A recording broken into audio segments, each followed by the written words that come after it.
¿Cómo funciona la máquina de la economía en 30 minutos? La economía funciona como una simple máquina. Sin embargo, muchos no la entienden o no concuerdan en cómo funciona. Y eso ha llevado a mucho sufrimiento económico en vano. Siento una profunda obligación de compartir mi plantilla económica, sencilla pero práctica. Aunque no es convencional, me ayudó a predecir y eludir la crisis financiera mundial. Y me sirve bien ya hace más de 30 años. Comencemos. Aunque la economía puede parecer compleja, funciona en forma simple y mecánica. Consta de unas pocas piezas simples y muchas transacciones simples que se repiten una y otra vez innumerables veces. Estas transacciones son impulsadas más que nada por la naturaleza humana y crean tres fuerzas principales que mueven la economía. 1. Incremento de la productividad. 2. El ciclo de deudas a corto plazo. 3. El ciclo de deudas a largo plazo. Veremos estas tres fuerzas y cómo al superponerlas una a la otra, creamos una buena plantilla para seguir los movimientos económicos y comprender qué está ocurriendo. Comencemos por la parte más simple de la economía. Transacciones. Una economía es simplemente la suma de las transacciones que la componen. Y una transacción es algo muy sencillo. Todo el tiempo hacemos transacciones. Cada vez que compramos algo, creamos una transacción. Cada transacción consiste en un comprador que canjea dinero o crédito a un vendedor por mercancías, servicios o activos financieros. El crédito se gasta como el dinero. De modo que sumando el dinero gastado al crédito gastado, sabemos el gasto total.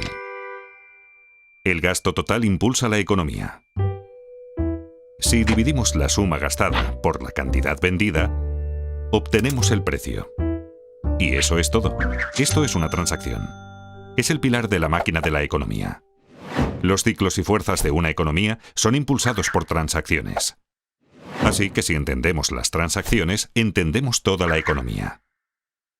Un mercado consta de todos los compradores y todos los vendedores que realizan transacciones con lo mismo. Por ejemplo, hay un mercado del trigo, un mercado de coches, un mercado de valores y mercados para millones de cosas. Una economía consta de todas las transacciones en todos sus mercados. Si sumamos el total de gastos y la cantidad total vendida en todos los mercados, tenemos todo lo que necesitamos saber para entender la economía. Es así de simple. Las personas, empresas, bancos y gobiernos, todos participan en transacciones como describí anteriormente. Canjean dinero y crédito por mercancías, servicios y activos financieros. El mayor comprador y vendedor es el gobierno, compuesto por dos partes importantes. Un gobierno central que recauda impuestos y gasta dinero, y un banco central, que es diferente de otros compradores y vendedores porque controla la cantidad de dinero y de crédito en la economía. Lo hace influyendo en las tasas de interés e imprimiendo dinero nuevo. Por estas razones, como veremos, el Banco Central es un actor importante en el flujo del crédito. Ahora pongamos atención en el crédito. El crédito es la parte más importante de la economía y probablemente la menos comprendida. Es la parte más importante porque es la mayor y la más volátil. Así como compradores y vendedores van al mercado a hacer transacciones, también los prestadores y los prestatarios. Los prestadores suelen querer convertir su dinero en más dinero. Y los prestatarios suelen querer comprar algo que no pueden pagar, como una casa o un coche, o quieren invertir en algo como iniciar una empresa. El crédito puede ayudar tanto a prestadores como a prestatarios a obtener lo que desean. Los prestatarios prometen devolver la suma prestada llamada el capital, más una suma adicional llamada interés. Cuando las tasas de interés son altas, se toman menos préstamos porque son caros. Cuando las tasas de interés son bajas, se toman más préstamos porque son más baratos. Cuando los prestatarios prometen devolver el préstamo y los prestadores les creen, se crea el crédito. Dos personas cualesquiera pueden acordar el crear crédito de la nada. Esto parece bastante sencillo, pero el crédito es escurridizo porque tiene nombres diferentes. Una vez generado el crédito, se convierte de inmediato en deuda. La deuda es un activo para el prestador y un pasivo para el prestatario. En el futuro, cuando el prestatario devuelva el préstamo con intereses, activo y pasivo desaparecerán y la transacción queda saldada. Entonces, ¿por qué es el crédito tan importante? Porque cuando un prestatario obtiene crédito, puede aumentar sus gastos. Y hay que recordar, el gasto impulsa la economía. Eso es porque el gasto de una persona es el ingreso de otra persona. Pensemos que cada dólar que gastamos, alguien lo gana. Y cada dólar que ganamos fue gastado por alguien. Así que cuando gastamos más, alguien gana más. Cuando los ingresos de alguien aumentan, los prestadores están más dispuestos a prestarle dinero porque ahora es más digno de crédito. Un prestatario digno de crédito tiene dos cosas: la capacidad de devolver el préstamo y un aval. Tener ingresos altos comparados con la deuda le permite devolver dinero. En caso de no poder hacerlo, tiene activos valiosos como aval que pueden venderse. Esto hace que los prestadores se sientan cómodos al prestarle dinero. Así, mayores ingresos permiten tomar más préstamos, que a su vez permiten mayores gastos. Y como los gastos de una persona son los ingresos de otra, esto lleva a más préstamos y así sucesivamente. Esta conducta se realimenta y conduce al crecimiento económico. Y por eso tenemos ciclos. En una transacción hay que dar algo para obtener algo. Y cuánto obtenemos depende de cuánto producimos. Con el tiempo aprendemos y esos conocimientos acumulados elevan los niveles de vida. A esto lo llamamos crecimiento de la productividad. Quienes son creativos y trabajan duro aumentan su productividad y sus niveles de vida con mayor rapidez que aquellos complacientes y perezosos. Aunque no necesariamente a corto plazo. La productividad cuenta más a largo plazo. El crédito a corto plazo. Esto es porque el crecimiento de la productividad no fluctúa mucho, así que no es un propulsor importante de los vaivenes económicos. La deuda sí lo es, porque al adquirirla nos permite consumir más de lo que producimos, y nos obliga a consumir menos de lo que producimos cuando la reintegramos. Los vaivenes de la deuda siguen dos grandes ciclos. Uno de entre 5 a 8 años, y el otro de entre 75 a 100 años aproximadamente.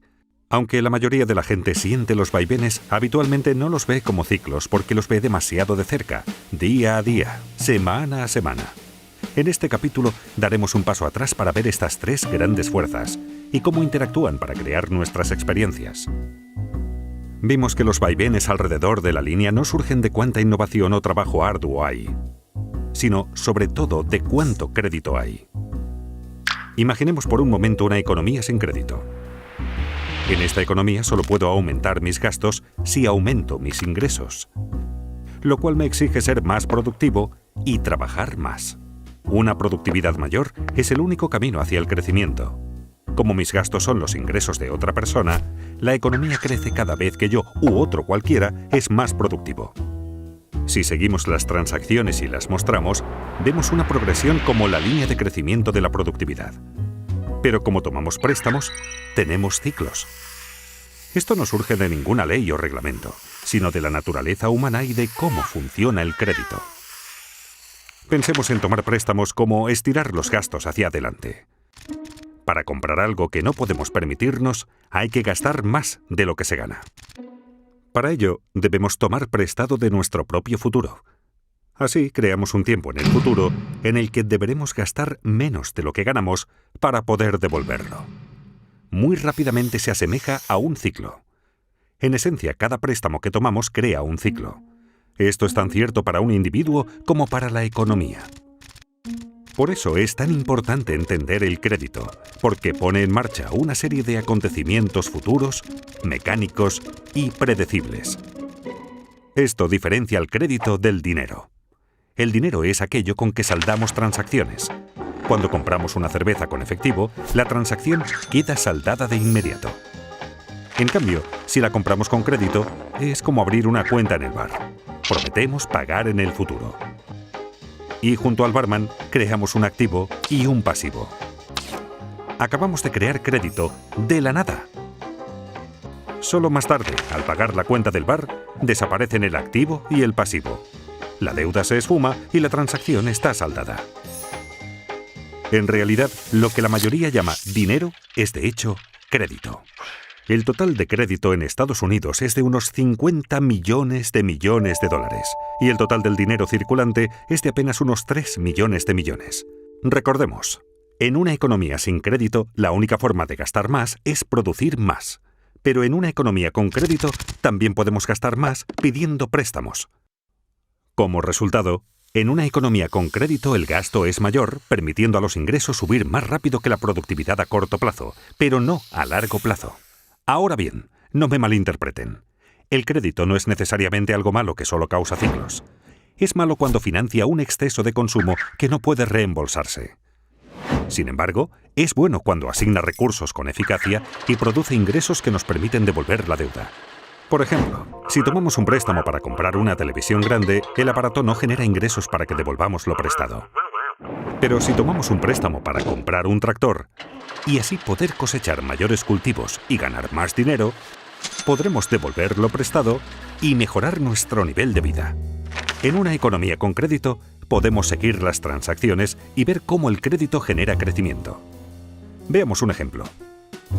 Imaginemos que ganamos $100.000 anuales y no tenemos deuda alguna. Entonces, si nos prestan $10.000, supongamos que en una tarjeta de crédito podríamos gastar $110.000, aunque en realidad solo ganamos $100.000. Como mis gastos son los ingresos de otro, alguien está ganando $110.000. La persona que está ganando $110.000 sin tener deuda alguna puede tomar prestados $11.000 y así gastar $121.000, aunque en realidad solo ganó $110.000. Sus gastos son los ingresos de otro, y siguiendo las transacciones podemos comenzar a ver cómo este proceso sigue una pauta que se refuerza a sí misma. Pero recordemos, tomar préstamos crea ciclos, y si el ciclo sube, en algún momento deberá bajar. Esto nos lleva al ciclo de deuda a corto plazo. Cuando aumenta la actividad económica vemos una expansión, la primera fase del ciclo de deudas a corto plazo. El gasto sigue creciendo y los precios comienzan a subir. Esto ocurre porque el mayor gasto es alimentado por el crédito, que puede crearse instantáneamente de la nada. Cuando el gasto y el ingreso aumenta más rápido que la producción de bienes, los precios suben. La subida de precios se llama inflación. El Banco Central no desea demasiada inflación porque causa problemas. Al ver que los precios suben, el banco sube las tasas de interés. Con tasas de interés más altas, menos personas pueden permitirse tomar préstamos y el coste de las deudas existentes sube. Por ejemplo, suben los pagos mensuales de nuestras tarjetas de crédito. Como la gente toma menos prestado y tiene que pagar más por sus deudas, tienen menos dinero disponible para gastar y el gasto se ralentiza. Y como los gastos de una persona son los ingresos de otra, los ingresos bajan y así sucesivamente. Cuando la gente gasta menos, los precios bajan. Eso se llama deflación. La actividad económica disminuye y tenemos una recesión. Si la recesión se torna demasiado grave y la inflación ya no es un problema, el Banco Central bajará las tasas de interés para que todo vuelva a remontar. Con tasas de interés bajas, los reintegros de las deudas se reducen, se toma más prestado y se gasta más, y vemos otra expansión. Como vemos, la economía funciona como una máquina. En el ciclo de deuda a corto plazo, el gasto se restringe solo por la voluntad de prestadores y prestatarios de dar y recibir crédito. Cuando el crédito se obtiene con facilidad, hay expansión económica. Cuando no se obtiene fácilmente, hay una recesión. Y atención, este ciclo es controlado en primer lugar por el Banco Central. El ciclo de deuda de corto plazo suele durar de 5 a 8 años y se repite una y otra vez durante décadas. Pero notarán que la parte inferior y la superior de cada ciclo terminan con mayor crecimiento que el ciclo anterior y con más deuda. ¿Por qué? Porque la gente lo empuja. Se inclina más a tomar préstamos y gastar que a pagar deudas. Es la naturaleza humana. Por eso mismo, a la larga, las deudas crecen más rápido que los ingresos, creando el ciclo de deudas a largo plazo. Aunque la gente está más endeudada, los prestadores dan crédito con mayor facilidad. ¿Por qué? Porque todos consideran que las cosas van muy bien. La gente piensa solo en los acontecimientos recientes. ¿Y qué fue lo que ocurrió recientemente? Los ingresos subieron. Los valores de los activos suben. El mercado bursátil ruge. Es un boom. Conviene comprar mercancías, servicios y activos financieros con dinero prestado. Cuando la gente hace mucho de eso, le llamamos una burbuja. De modo que aunque las deudas hayan ido creciendo, los ingresos han crecido casi tan rápido como para compensarlas. A la relación entre deuda e ingresos la llamaré carga de la deuda. Mientras los ingresos sigan subiendo, la carga de la deuda se mantiene manejable. Simultáneamente, los valores de los activos suben vertiginosos. La gente toma préstamos gigantescos para comprar activos para inversión y hace que su precio suba aún más. La gente se siente rica. De modo que hasta con muchísima deuda acumulada, los ingresos y los activos en alza ayudan a los prestatarios a mantenerse dignos de crédito por mucho tiempo. Obviamente es algo que no puede continuar para siempre. Y no ocurre. Con las décadas, la carga de la deuda aumenta lentamente y crea reembolsos crecientes. Cuando estos reembolsos comienzan a crecer más rápido que los ingresos, obligan a la gente a recortar sus gastos.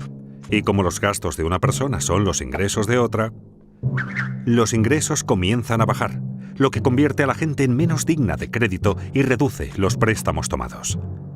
Los pagos para saldar deudas continúan subiendo, haciendo que los gastos caigan más aún y el ciclo se invierta. Este es el cénit de la deuda a largo plazo. Las cargas de la deuda se han vuelto demasiado grandes. En Estados Unidos, Europa y buena parte del mundo, esto ocurrió en 2008. Ocurrió por la misma razón que en Japón en 1989 y en Estados Unidos en 1929. La economía comienza ahora a desapalancarse. En esta fase, la gente reduce el gasto, el ingreso baja, el crédito desaparece, los activos caen, los bancos sufren, las bolsas se desmoronan, las tensiones sociales aumentan y todo comienza a realimentarse en el sentido opuesto. A medida que caen los ingresos y suben los pagos por deudas, los prestatarios quedan restringidos. Ya sin derecho a crédito, sus créditos se agotan y ya no pueden tomar suficiente dinero prestado para saldar sus deudas. Desesperados, los prestatarios se ven obligados a vender activos. La fiebre de ventas inunda el mercado. Aquí es donde colapsa la bolsa. El mercado inmobiliario se hunde y a los bancos se les complican las cosas.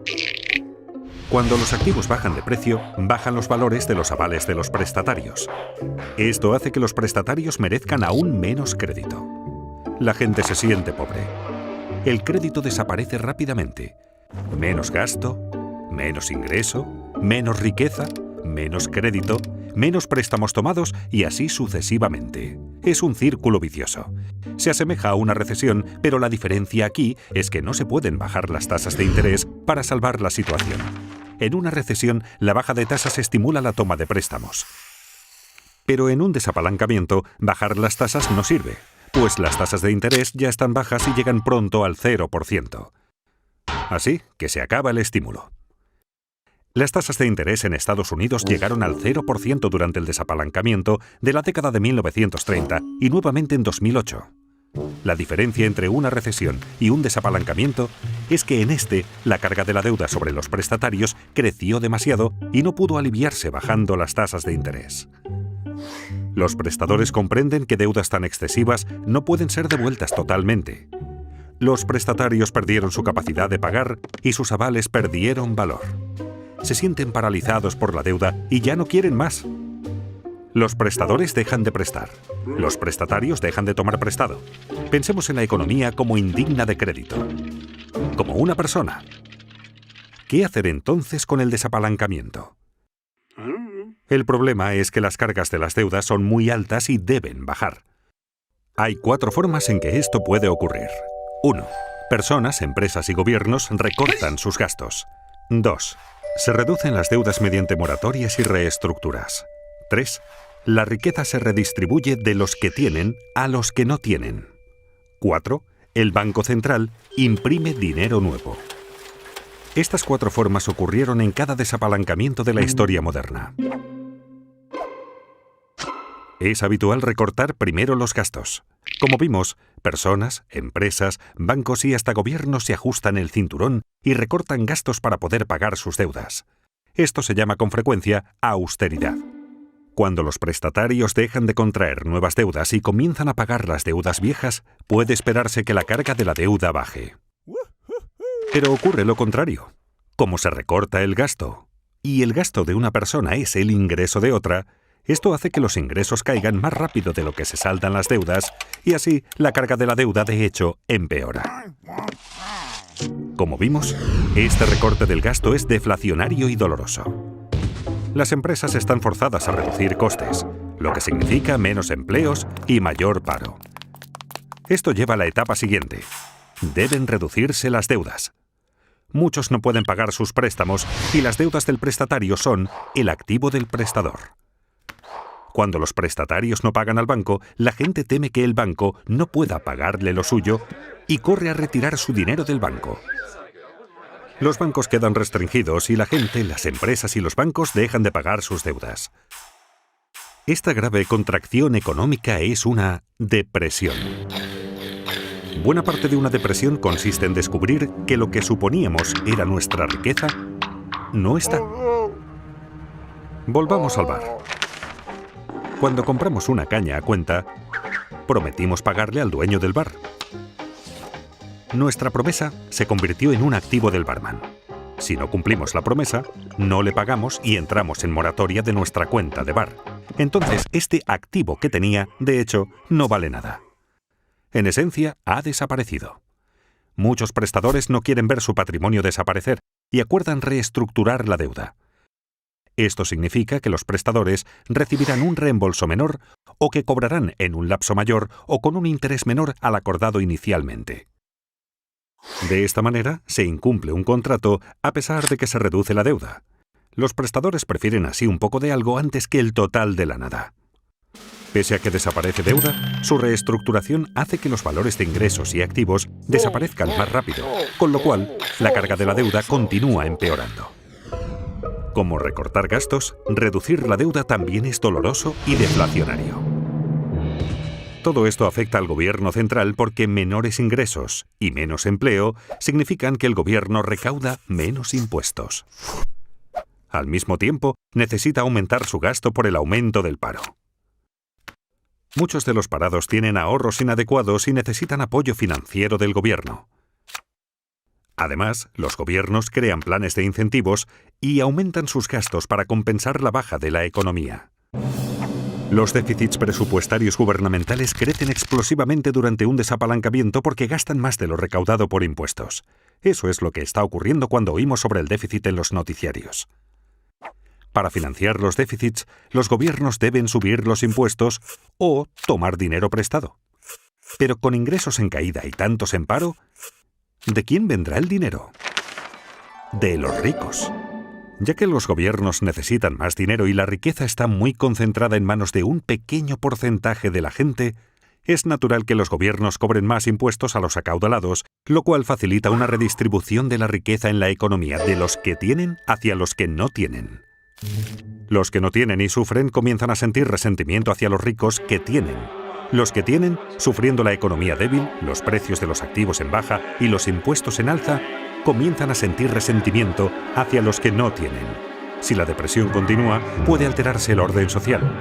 No solo subirán las tensiones internas en los países, sino que también entre países, sobre todo entre deudores y acreedores. Esta situación puede llevar a un cambio político que a veces puede ser extremo. En la década de 1930, esto condujo a Hitler al poder, a la guerra en Europa y a la depresión en Estados Unidos. La presión para que se haga algo que ponga fin a la depresión aumenta. Recordemos, lo que la mayoría consideraba dinero era en realidad crédito. Así, cuando el crédito desaparece, la gente no tiene suficiente dinero. La gente está desesperada por dinero. ¿Recuerdan quién puede imprimirlo? El Banco Central. Tras haber bajado ya sus tasas de interés a casi cero, está obligado a imprimir dinero. A diferencia del recorte de gastos, la reducción de la deuda y la redistribución de riquezas, la impresión de dinero es inflacionaria y estimulante. Inevitablemente, el Banco Central imprime dinero nuevo de la nada que usa para comprar activos financieros y bonos del gobierno. Ocurrió en Estados Unidos durante la Gran Depresión y nuevamente en 2008, cuando su Banco Central, la Reserva Federal, imprimió más de 2 millones de dólares. Otros bancos centrales del mundo que podían también imprimieron mucho dinero. Comprar activos financieros con este dinero ayuda a elevar los precios de los activos, volviendo a la gente más digna de crédito. Pero esto ayuda solo a los que tienen activos financieros. Y es que el Banco Central puede imprimir dinero, pero solo puede comprar activos financieros. El Gobierno Central, por su parte, puede comprar bienes y servicios y pasar dinero a la gente, pero no puede imprimir dinero. Así que para estimular la economía, los dos deben cooperar. Comprando bonos del gobierno, el Banco Central en esencia presta dinero al gobierno, permitiéndole mantener un déficit y aumentar el gasto en bienes y servicios mediante sus programas de incentivos y de seguros de paro. Esto aumenta los ingresos de la gente, así como la deuda del gobierno. Sin embargo, reducirá la carga total de la deuda en la economía. Este es un momento de gran riesgo.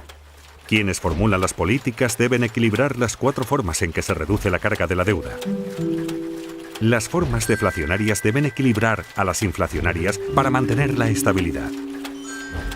Si se equilibran correctamente, puede producirse un desapalancamiento hermoso. Y es que un desapalancamiento puede ser feo o hermoso. ¿Cómo puede ser hermoso?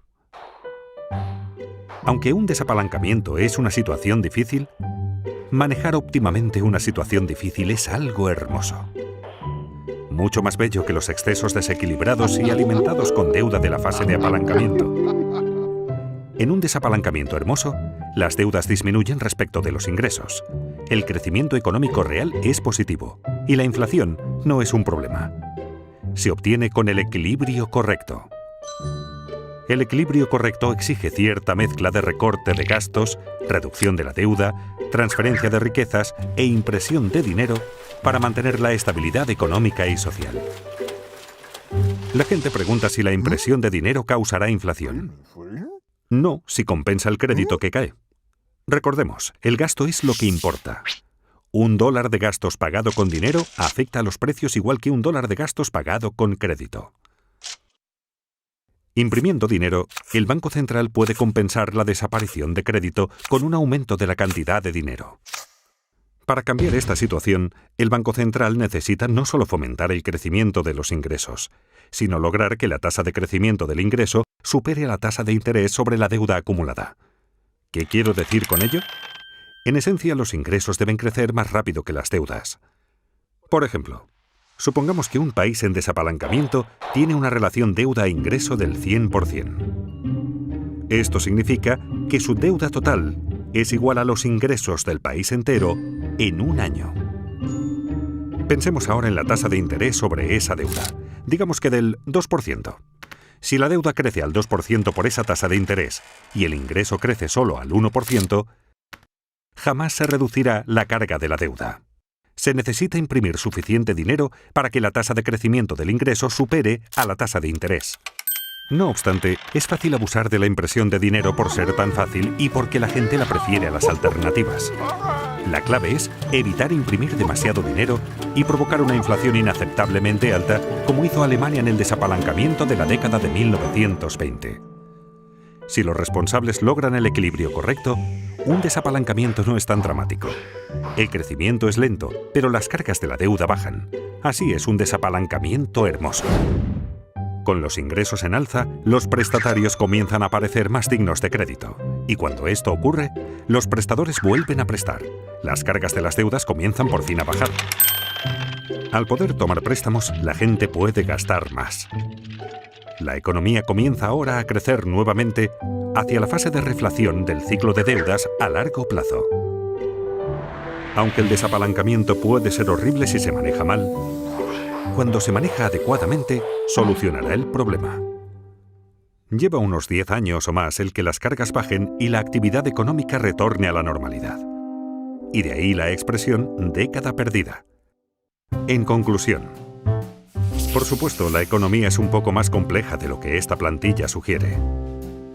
Pero superponiendo el ciclo de deuda a corto plazo al de deuda a largo plazo, y a ambos encima de la línea de crecimiento de la productividad, obtenemos un modelo razonable para ver dónde hemos estado, dónde estamos y hacia dónde es probable que vayamos.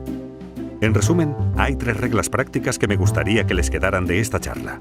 La primera, que la deuda no crezca más rápido que los ingresos, porque las cargas de la deuda terminarán aplastándonos.